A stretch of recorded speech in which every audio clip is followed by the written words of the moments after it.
কি হলো যে হঠাৎ করে এই যে মুমিন মুসলমানরাও দেখা যাচ্ছে যে এখন ইসলাম বিরোধিতা শুরু করে দিয়েছে। সৌদি আরব তো অনেক আগে থাকতেই তারা বিভিন্ন পদক্ষেপ নিয়েছে ইসলাম বিরোধী, কিন্তু তারপরেও কিন্তু এই এখতিয়ার কিন্তু তাদের আছে, সুতরাং তারা যা ইচ্ছা খুশি করতে পারে। এ নিয়ে কিন্তু মুমিন মুসলমানরা কিছুই বলতে পারে না। এ সম্পর্কিত দলিল আছে, সেটা একটু পরে দেখানো হবে, কিন্তু তার আগে আমরা একটু শুনি এই হুজুর কি বলে। তখন ইমাম বুখারী রাহিমাহুল্লাহ উনি কিন্তু সৌদি আরবের না। আবারও বলছি, ইমাম বুখারী রহমতুল্লাহ আলাইহি সৌদি আরবের না। তাহলে অন্তত এটুক জানা গেল যে ইমাম বুখারীকে সে কিন্তু করে, মান্য করে। রাশিয়া এলাকার, বুখারা সামারকান্দ এলাকার। ইমাম মুসলিম সৌদি আরবের না, মক্কার মদিনার না। ইমাম তিরমিজি সৌদি আরব বা এই জায়গায় কিন্তু আরো একটা জিনিস আমরা জানলাম যে এই যে ইমাম মুসলিম, তাকেও কিন্তু এই হুজুর তাকে কিন্তু গ্রহণ করছে। অর্থাৎ তাকে গ্রহণ করার অর্থ হলো যে তার যে হাদিসগুলো সেগুলো কিন্তু সে মান্য করে। অর্থাৎ তার যে বর্ণনা, বিবৃতি বা বিধিবিধান আছে সেগুলো মান্য করে, তাই তো। এটা এই কারণে বলে রাখলাম কারণ এটা পরে লাগবে। মক্কা মদিনার না। ইমাম নাসাই মক্কা মদিনার না। ইমাম ইবনে মাজাহ মক্কা মদিনার না। ইমাম তাহাবী মক্কা মদিনার না। আজকে যারাই জোরালো কণ্ঠে বলে যাচ্ছেন যে মক্কা মদিনায় কি হচ্ছে সেটাই আমরা দেখব। নাম্বার ওয়ান হুজুর, আপনি যাদের যাদের কথা বললেন তারা যদি মক্কা মদিনার না হয়, তাহলে কিন্তু এই যে উটকো নাস্তিক আছে, ইহুদি নাসারা কাফের আছে, ওরা কিন্তু এখন প্রশ্ন করবে যে তাহলে প্রকৃতপক্ষে এই যে হাদিসগুলা যে লেখা হলো, আপনি নিজেই বললেন বুখারীর বাড়ি হলো রাশিয়াতে, অর্থাৎ ওই যে বুখারা, তাজিক কোন জায়গায়, কাজাকিস্তান, ইয়েস। আর ওই যে মুসলিম তার বাড়ি নিশাপুর, ইরানে, এবং অন্যান্য সবার বাড়ি আসলে ইরানে, ওই তৎকালীন পারস্য সাম্রাজ্যের অধীনে ছিল আর কি, বা পারস্য সাম্রাজ্য বলতে যে অঞ্চল বুঝাতো সেই সমস্ত দেশের অধীনেই ছিল। এখন যদি ওই যে ইহুদি নাসারা কাফের, উটকো নাস্তিকরা যদি প্রশ্ন করে যে এত দূরে থেকে 250 বছর পরে, মানে কমসে কম 200 থেকে 250 বছর পরে এত দূরে থেকে মক্কা মদিনায় হযরত মুহাম্মদ কবে কোথায় কি করেছিল, কার সঙ্গে তার বিয়ে হয়েছিল, কবে কোথায় কি খেয়েছিলেন, তারপরে উনি ব্যক্তিগত জীবনে আরো অনেক বহু ঘটনা, যে ঘটনাগুলো যে হাদিসগুলোতে আমরা পাই, এত দূরে দূরে হাজার হাজার কিলোমিটার দূরে বসে তারা কিভাবে জানলেন? এবং শুধু তাই না, তাদের মাতৃভাষাও আরবি ছিল না।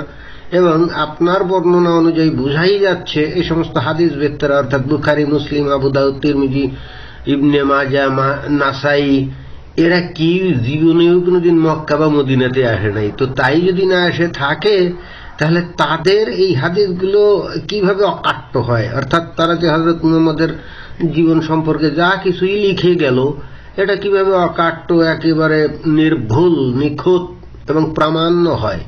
এই প্রশ্নটা যদি এখন এই যে ইহুদি নাসারা কাফের এবং উটকো নাস্তিক যারা আছে, যারা নাকি সারাক্ষণ এই যে নবীর পিছনে লেগে থাকে, ইসলামের পিছনে লেগে থাকে, এরা যদি এই প্রশ্নটা করে, আপনার উত্তরটা কি হবে, তাই না?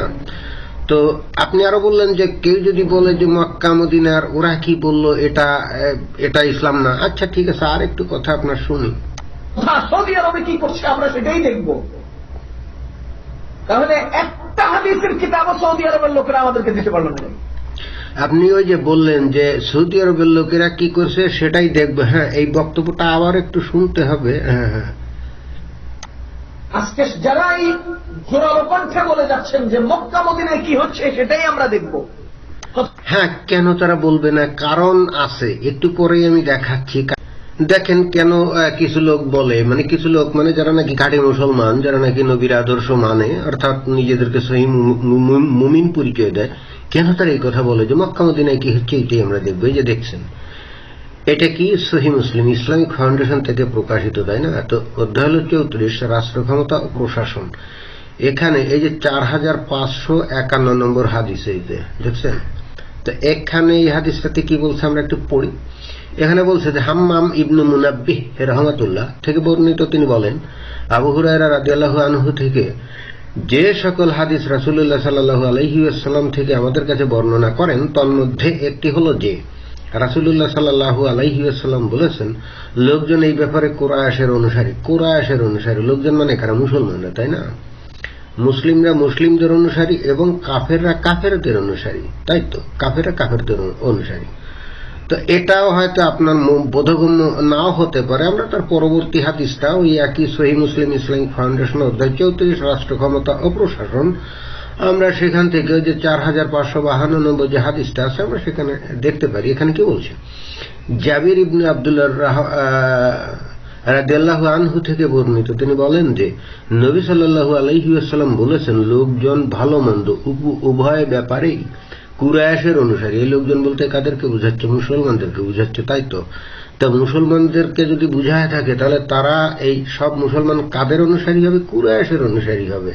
তা কুরাইশ কারা? কুরাইশ তো ওই যে মক্কা মদিনার লোকজনই তো কুরাইশ, কারণ ওই সেই বংশ পরম্পরায় তারা তো ওখানেই আছে, ওখান থেকে তো আর যায় না। এখন আপনারা যদি বলেন যে ওখান থেকে চলে গেছে, তাহলে কুরাইশ বলতেই তো তাহলে কিছু থাকে না, তাই না?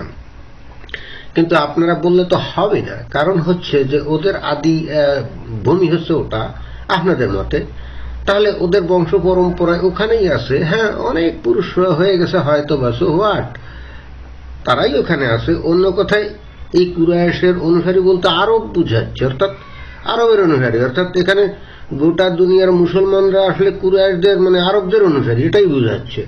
আচ্ছা, আরো পরিষ্কারের জন্য আমরা ওই যে পরবর্তী আমরা হাদিসে যেতে পারি, যেমন সহিহ মুসলিম ইসলামিক ফাউন্ডেশন এই একই অধ্যায় 34 রাষ্ট্র ক্ষমতা প্রশাসন, এখানে 4553 যে হাদিসটা, সেখানে কি বলছে? আব্দুল্লাহ রাদিয়াল্লাহু আনহু থেকে বর্ণিত যে রাসূলুল্লাহ সাল্লাল্লাহু আলাইহি ওয়াসাল্লাম বলেছেন, এক কর্তৃত্ব সর্বদা কুরাইশদের মধ্যেই থাকবে যতক্ষণ পর্যন্ত দুনিয়ার দুটি লোক বেঁচে থাকবে। তার মানে দুইটা মুসলমান যতক্ষণ বেঁচে থাকবে এইটা আরবদের হাতেই থাকবে। এখন এই লোকজন বলতে নিশ্চিতভাবে মুসলমান বোঝাচ্ছে, কারণ যারা নাকি অমুসলিম তারা নিশ্চয়ই আরবদের কর্তৃত্ব মানবে না এবং মানেও না। হ্যাঁ, সুতরাং লোকজন বলতে এখানে কিন্তু মুসলমানই বুঝায়। সো আপনি আসলে কি বলতে চাচ্ছেন বুঝলাম না। যারা নাকি বলে যে মক্কা মদিনায় কি হচ্ছে তারা সেটাই দেখবে, তো আপনি যে হাদিস মানেন, আপনি তো এই যে সহিহ মুসলিমকে আপনি মানেন, প্রামাণ্য মানলেন, তার হাদিসগুলোকে আপনি প্রামাণ্য হিসেবে গ্রহণ করলেন, তাহলে আপনার এই গ্রহণযোগ্য হাদিস অনুসারেই তো আপনি যাদের সমালোচনা করছেন যে মানে কেউ কেউ মানে অনেক লোক আছে যারা নাকি মক্কা মদিনায় কি হচ্ছে এগুলা তারা মানে, তো আপনার হাদিস অনুযায়ী তারা তো ঠিক হতেই আছে। আপনি তো বরং আর উল্টো কথা বলছেন। আপনি যখন এসে তাদের বিরুদ্ধে বলছেন যারা নাকি মক্কা মদিনাকে মানে, তাদের বিরুদ্ধে যখন কথা বলছেন, আপনি তো আপনার হাদিসকে আপনি অস্বীকার করছেন। মনে হয় এটা টের পান না। মানে যখন মাইকের সামনে এসে কথা বলেন পাবলিকের সামনে, আসলে বোঝার চেষ্টা করেন বা বুঝে ফেলেন যে ওরা আসলে কি বলে। তো আপনার কথিত বক্তব্য এটা যে আপনার বিশ্বাসের এগেনস্টে চলে যায়, বিরুদ্ধে চলে যায়, এটা মাথায় থাকে না এবং আপনারা ধারণা করেন এগুলো কেউ পড়েও না, শোনেও না, জানেও না। আর আপনাদের সামনের লোকজন যদি কেউ পড়ে টড়ে থাকেও তাহলে তো আর আপনাকে এসে ওই প্রশ্ন করতেও পারে না, কারণ আপনি যা বলছেন ওরা সেটাই শুনতে চায়, ওটাই তারা মানতে চায়। এখন এর বিরুদ্ধে যদি হাদিসে অন্য কোনো বিষয় থাকে তাহলে তারা বলবে যে এর ভিন্ন অর্থ আছে, এর শানে নজুল দেখতে হবে, এর আগের হাদিস পড়তে হবে, পরের হাদিস পড়তে হবে, মূল আরবিতে, মানে এই সমস্ত তেনা ফ্যাশনি ধান্দাবাজি, তাই না? তো দেখি তারপরে আপনি কি বলেন। সৌদি আরবে কি করছে আমরা সেটাই দেখব। তাহলে একটা হাদিসের কিতাব সৌদি আরবের লোকেরা আমাদেরকে দিতে পারলো না। তাহলে তো বুঝতে হবে যে আসলে সৌদি আরবে ওখানে আসলে ইসলামের জন্ম হয় নাই, সেটাই তো বুঝায় না। এটাই আপনি প্রমাণ করে দিচ্ছেন না যে সৌদি আরবের লোকজন যেহেতু কোনো কিতাব দিতে পারেনি, অথচ নিয়ম অনুযায়ী কি হওয়া উচিত, সৌদি আরবের লোকজন অর্থাৎ সে মক্কা মদিনা যেখানে নাকি নবীর জন্ম, যেখানে উনি ইসলাম প্রচার করেছিলেন বলে আমরা এতকাল জেনে আসছি, এবং আমরা এটাও জানি যে ওনার অনেক লেখক টেখক ছিল, বা পরবর্তীতে যারা যে শাইখ খলিফা তাদেরও অনেক লেখক ছিল এবং তারাও বিরাট সাম্রাজ্যের অধীশ্বর ছিলেন এবং তারা মদিনাতে থেকেই শাসন কাজ করতেন। তো তাদের অধীনে কি কোনো লেখক ছিল না? তো তারা কি এগুলো কিছুই লিখতে পারে নাই? ধরুন আজকে থেকে 200-250 বছর পরে আমেরিকা প্রবাসী কোন লোক বঙ্গবন্ধুর জীবনী লিখল, এবং একই সঙ্গে বঙ্গবন্ধুর সময়কার অথবা তার সঙ্গে যারা চলাচল করতেন বা তার কিছু পরে বঙ্গবন্ধু সম্পর্কে একটা বই লিখলো, অর্থাৎ বঙ্গবন্ধুর জীবনী সম্পর্কে। তাহলে কার বইতে বঙ্গবন্ধুর সম্পর্কে সঠিক তথ্য থাকবে? নিশ্চিতভাবে বাংলাদেশে যে ব্যক্তিটা লিখবে, অর্থাৎ বঙ্গবন্ধুর সমসাময়িক কালে এবং তার সঙ্গে যারা চলাচল করবে, তাই না? এখন আপনি ওই যে নবীর সাথে চলাচল করত অথবা তার পরবর্তী জেনারেশন, তাদের দ্বারা লিখিত এমন কোন কিতাব হাজির করে আপনি প্রমাণ করতে পারবেন যে আসলেই ওই মক্কা মদিনাতে হযরত মুহাম্মদ নামে এক ব্যক্তি জন্মগ্রহণ করেছিলেন এবং সেখানে তিনি ইসলাম প্রচার করেছিলেন? এই ধরনের যদি প্রশ্ন উৎকোনাস্তিকরা আপনাকে করে, আপনার কি কোনো উত্তর আছে? তার চাইতে বড় কথা হলো হযরত মুহাম্মদ সাল্লাল্লাহু আলাইহি ওয়াসাল্লাম উনি কিন্তু একটা ইসলামী রাজ্যের শাসক ছিলেন এবং তারপরে আমরা যাদের সেই চার খলিফার কথা শুনি, তারা তো শাসক ছিলেন, তো তাদের অধীনে তো অনেক শিক্ষিত লোকজন ছিল না? তারা কি লেখাপড়া অনেক জানতো? এরকম ধরনের অনেক লোক ছিল না? তো ছিল। তো তারা কেন লিখে যায়নি? এবং তাদের আমলকার কোনো লিখিত, এই যে হযরত মুহাম্মদ সম্পর্কে লিখিত কোনো কিতাব আছে, আরবি ভাষায় আছে, আপনি দেখাতে পারবেন? যদি না পারেন তাহলে ওই যে 200 বছর পরে এসে ইরানের কিছু লোক হযরত মুহাম্মদ সম্পর্কে কে বা কারা কি লিখলো, এটা কেন আসলে সঠিক হবে, এটা কেন সত্য হবে, এটা কেন বাস্তব হবে, এই প্রশ্ন যদি উৎকোনাস্তিকরা করে, আপনার কি কোনো উত্তর আছে? হযরত মুহাম্মদের জীবনী সম্পর্কে আপনারা যা জানেন সবই কিন্তু ওই মক্কা মদিনা থেকে হাজার হাজার কিলোমিটার দূরে ওই রাশিয়ার অথবা ইরানের লোকজন লিখিত যে হাদিস অথবা সিরাত, যেগুলো আবার নাকি 200 থেকে 250 বছর পরে রচিত হয়েছিল এবং যাদের মাতৃভাষা আরবিও ছিল না, যারা জীবনেও কোনোদিন মক্কা মদিনায় আসেনি, তাদের লিখিত কিতাব থেকেই জানেন। তো 200 বছর পরে লেখা হলো নবীর মারা যাওয়ার পরে, সেগুলোর মধ্যে যে কাহিনীগুলো নবী সম্পর্কে লেখা আছে এগুলার সত্যতা নিয়ে তো প্রশ্ন উৎকোনাস্তিকরা করতেই পারে। তারা তো আপনাকে বলবে যে খোদ নবীর সময়কার লোকজন কিছু লিখছে সেটা নিয়ে আসেন, অথবা নবীর পরে অব্যবহিত পরে যে সমস্ত লোকজন তার সাথে ছিল তাদেরকে নিয়ে আসেন। উনি তো একটা রাষ্ট্রের প্রধান ছিলেন বা পরবর্তীতে খলিফারা প্রধান ছিলেন, তো তাদের লোকজন ছিল না লেখাজোকার? তারা কি একটু কিছু লিখে যায়নি? তো তখন আপনি এইগুলো কোথা থেকে প্রমাণ করবেন? আপনাকে তো সেই অবশেষে ওই 200 বছর পরে 250 বছর পরে লিখিত, তাও আবার হাজার হাজার কিলোমিটার দূরে বসে কিছু লোক লিখলো, সেটাকেই আপনি প্রামাণ্য হিসেবে তুলে ধরছেন, তাই না? একাডেমিয়াতে আপনার এই ধরনের সাক্ষ্য এবং প্রমাণ কিন্তু গ্রহণযোগ্য না। আপনি কি বুঝতে পারেন? কেন দিতে পারলো না? এই জন্য সৌদি আরব সরকার, এই যে সৌদ, আরব সৌদ ধারাবাহিকভাবে যারাই বর্তমানে চালু আছে, এরা মানে অন্য ধর্মাবলম্বীদের সাথে এমনভাবে আঘাত করেছে যে তার ঈমান ইসলাম জলাঞ্জলি যাক। এই যে আপনি এখন মানে আপনার কথা দিয়ে আপনি বুঝাতে চাইলেন যে বর্তমানে যারা ক্ষমতা আছে তাদেরই ব্যর্থতা, তাই না? মানে উদ্ভট কথা একটা বললেন।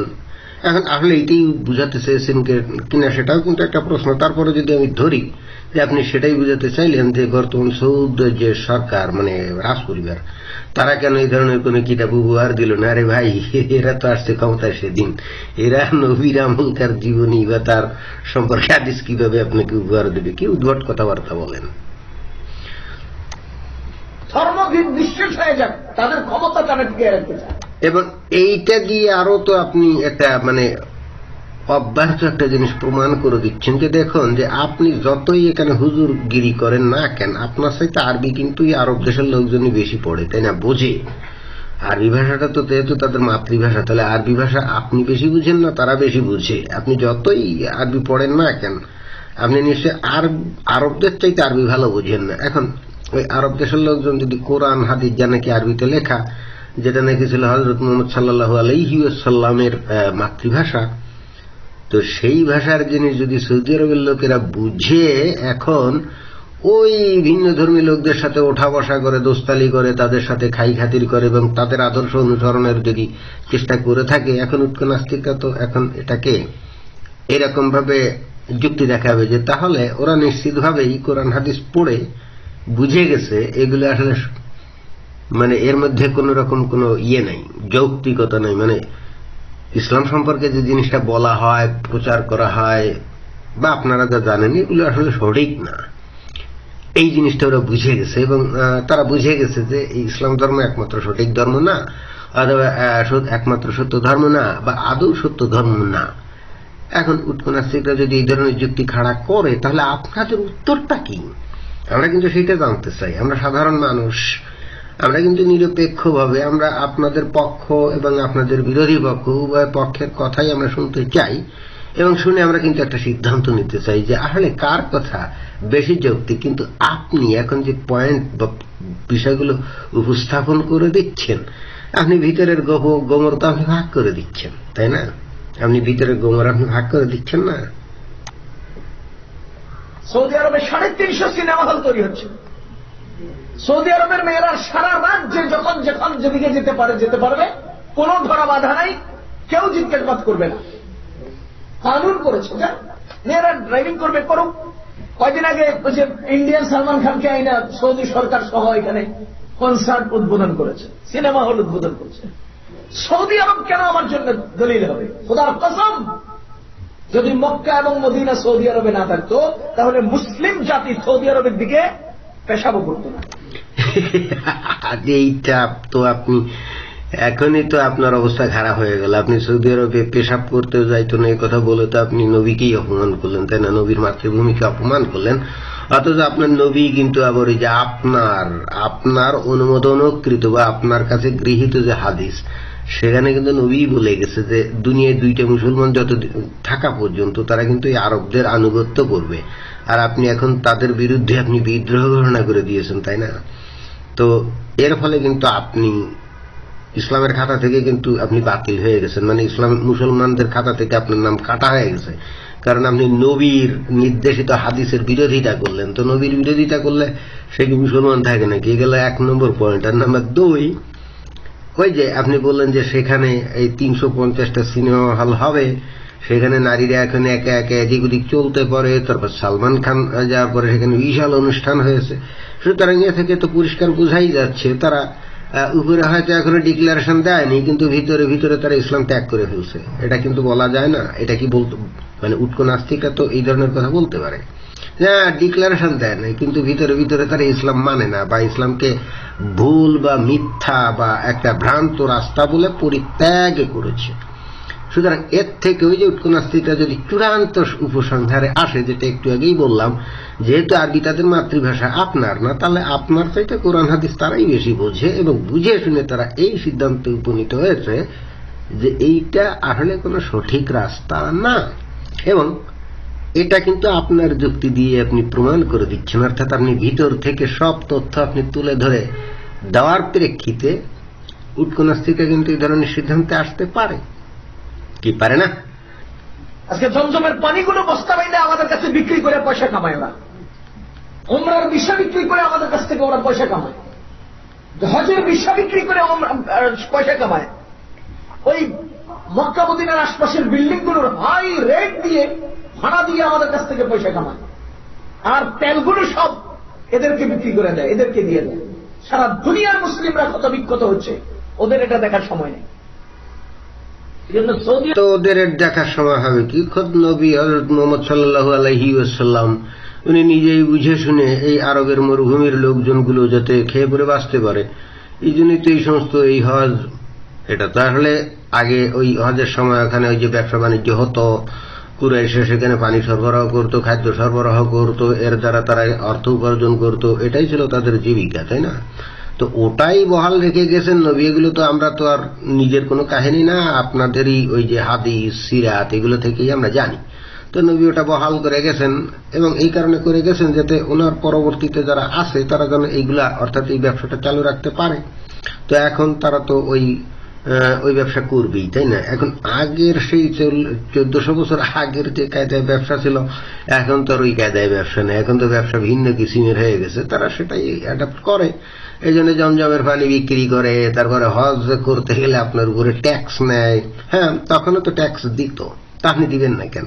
আর সৌদি আরব যে জিনিসটাই চালু করুক না কেন, আপনি তো চোখ বুঝে সেটা মানতে বাধ্য, কারণ হাদিসে বলা আছে না যে দুনিয়ার সব মুসলমান অলওয়েজ আরবদের আনুগত্য করবে। এই যে দুনিয়ার শেষ 2টা মুসলমান যদি থাকে তাহলে সেও কিন্তু ওই যে কর্তৃত্ব মেনে নেবে কাদের? আরবদের, মানে কুরাইশদের। তো তারা যদি এখন জমজমের পানি বিক্রি করে অথবা ওখান থেকে হোটেলে উচ্চ মূল্যে ভাড়া নিয়ে যদি তারা আয় করে অথবা হজের উপরে যদি ট্যাক্স বসিয়ে যদি আয় করে, আপনি তো তার বিরোধিতা করতে পারেন না। আপনি বিরোধিতা করা মানেই হবে কিন্তু নবীর বিরোধিতা করা। আপনি বলবেন যে হ্যাঁ, কিভাবে নবীর বিরোধিতা করা? কারণ নবী বলে গেছে যে ওরা যা বলবে, মানে ওরা যাই আইন কানুন করবে, মানে ওদের কর্তৃত্বে থাকা মানে কি, ওরা যে বিধিবিধান রচনা করবে এটা আপনাকে মানতে হবে। এখন আপনি তার বিরুদ্ধে এই যে বিষদগার খুঁজছেন, এরপরে আপনি হুজুর কিভাবে মুসলমান থাকে, এইটা কিন্তু উৎক নাস্তিকরা এই প্রশ্ন করতেই পারে, এই প্রশ্ন কিন্তু করতেই পারে। এখন আপনি কি উত্তর দেবেন সেটা আপনার বিষয়। ধন্যবাদ।